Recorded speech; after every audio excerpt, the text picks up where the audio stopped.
Episode 137, Kisah Seorang Pengantar Makanan yang Menjadi Miliarder. William mengenakan helm untuk Jiang Wan dan menggaruk hidungnya dan berkata, bukan apa-apa, ini motor perusahaan. Saya hanya berkendara kembali. Setelah itu, dia dengan cepat menyalakan motor, memutar stang, dan sepeda motor BMW meledak. Suaranya sangat indah. Ini adalah impian seorang pria. Duduklah. William tersenyum. Motor itu keluar dengan cepat, dengan garis-garis yang mengalir. Jiang Wan duduk di belakang William dengan lengan melingkari pinggangnya erat, dia terkejut sekarang. Saat menikung, William benar-benar melakukan aksi para pembalap tersebut di TV, membungkuk.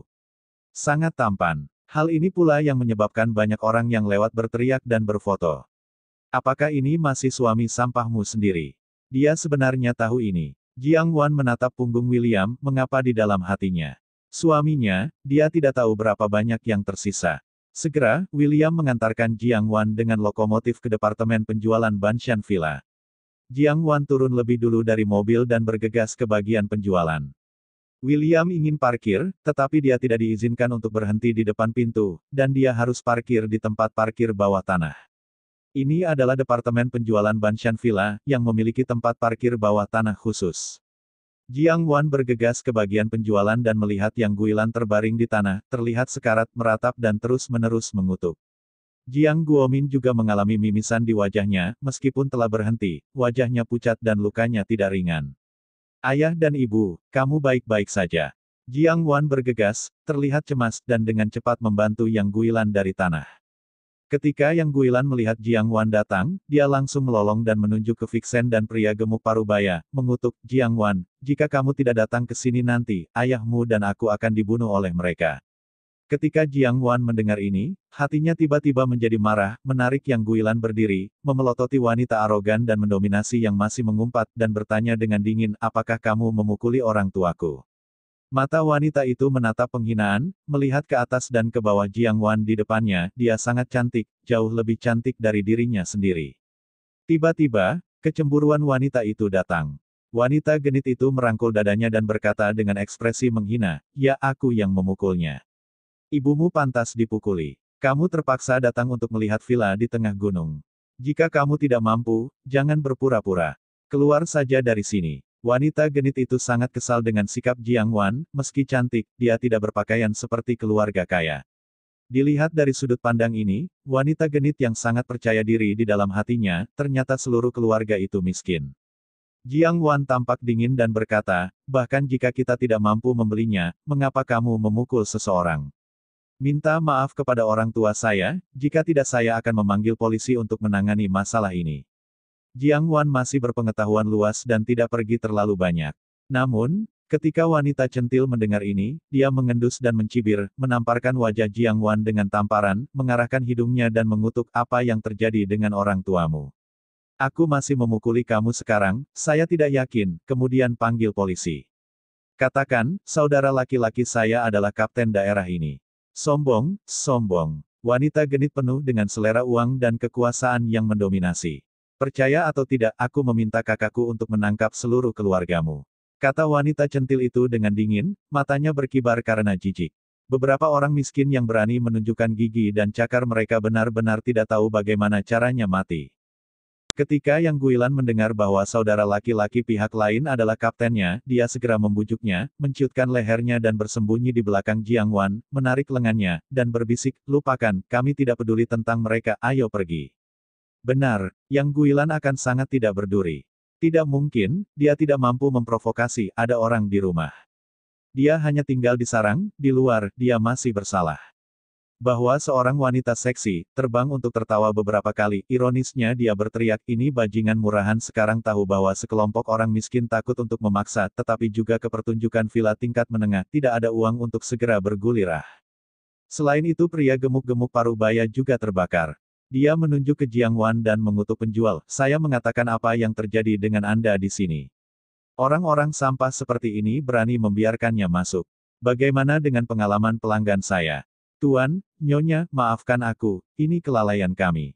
Penjual itu buru-buru membungkuk untuk meminta maaf karena ketakutan saat ini. Dia mengerutkan kening dan melihat ke arah Jiang Wan dan yang lainnya, dengan kutukan menghina di dalam hatinya. Awalnya, saya mengira Yang Guilan datang ke rumah itu dari seorang pria kaya, tetapi saya tidak menyangka keluarga itu miskin. Kamar seperti apa yang mereka lihat? Jika ini menyinggung pelanggan besar yang sebenarnya, penjualan mereka selama sehari akan hilang.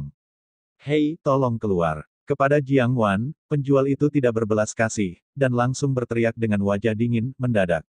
Suara dingin datang dari pintu. Ibu mertua dan mertua saya datang untuk melihat rumah itu, mengapa mereka harus diusir? William muncul di pintu, dengan wajah dingin, berjalan langkah demi langkah. Tatapannya tertuju pada pipi kiri Jiang Wan, dengan jejak telapak tangan merah yang jelas setelah memarkir mobil sendiri, istrinya dipukuli. William berjalan mendekati Jiang Wan, menyentuh pipi kirinya, dengan amarah di matanya, dan bertanya, siapa yang melakukannya?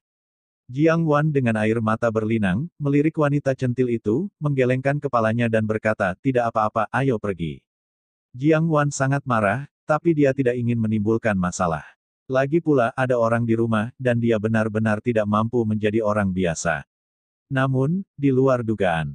William berkata dengan dingin, itu tidak baik, tidak ada seorang pun di dunia ini yang dapat memukul istriku, tidak peduli siapa dia, bahkan Raja Surga, aku harus berlutut dan meminta pengampunanmu.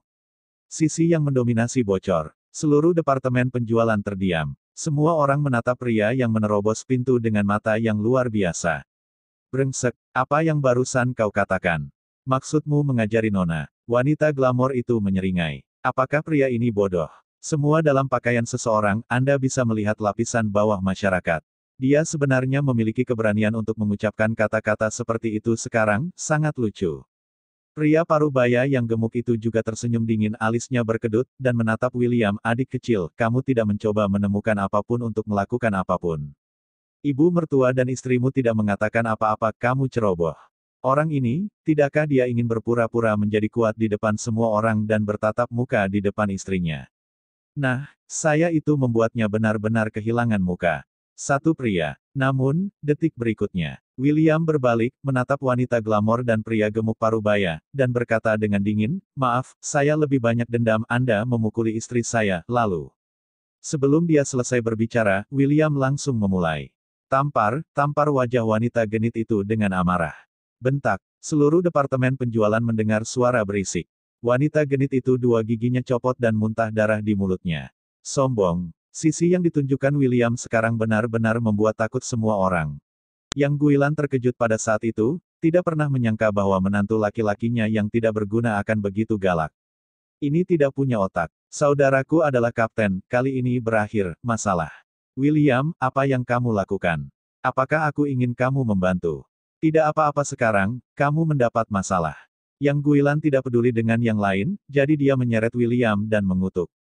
Kemudian, dia mengambil Jiang Wan dan Jiang Guomin, ingin lari, berkata, Jiang Wan, kita berjalan cepat, hal ini tidak masalah dan William sendiri mematahkan kutukan, dia bertanggung jawab untuk adegan ini, jadi penjualan lagi orang-orang di gedung itu tercengang. Ibu mertua ini benar-benar bertingkah laku di muka seseorang. Segera dia menjual menantu yang datang untuk menyelamatkan. Tak tahu malu. Namun, Yang Guilan tidak peduli dengan penampilan aneh pria besar itu sekarang, dia hanya ingin lari. Namun, Jiang Wan tidak bergerak, dia masih berdiri di belakang William, menatap Yang Guilan, dan berkata, Bu, apakah kamu cukup? Bukankah William datang karena kamu? Ada apa denganmu sekarang? Artinya, kamu ingin pergi, aku tidak akan pergi. Setelah berbicara, Jiang Wan berjalan langsung ke William dan segera membungkuk untuk meminta maaf kepada wanita centil. Maaf, suamiku telah mengambil tangan yang berat. Fei, beritahu aku nomornya. Jiang Wan juga tahu bahwa William dalam masalah, tapi dia tidak mau meninggalkan William sendirian untuk bertanggung jawab. William melakukannya karena dia. Namun, wanita centil itu jelas tidak akan membiarkan William pergi begitu saja. Dia meraung histeris, kamu yang malang berani memukulku. Suamiku, dia memukulku. Dia sangat marah, dengan dua gangster di mulutnya. Gigi yang ditambal baru saja tanggal, sakit. Pria gemuk parubaya juga tiba-tiba marah, dan dia hendak memukul dengan tinjunya, sial, berani pukul wanitaku, cari mati. Namun, William langsung menendangnya dan menendang perutnya yang berminyak. Orang itu jatuh langsung ke tanah, membuat suara teredam. Perasaan William begitu kuat, untuk waktu yang lama pria gemuk parubaya tidak bangun. Tiba-tiba, wanita genit itu panik, dan buru-buru berlari ke pria parubaya itu, menariknya, mengeluarkan telepon, dan berteriak dengan cemas, "Jangan lari. Saya akan menelepon saudara saya, Anda sudah selesai. Ketika saudara laki-laki saya datang, saya ingin Anda semua masuk penjara." Petik 2. Namun, Chen Ping melihat semua ini dengan acuh tak acuh, mengeluarkan ponselnya, menelepon Zheng Tai, dan berkata dengan dingin, "Saya di departemen penjualan Villa Banshan, cepat kemari." Bersambung.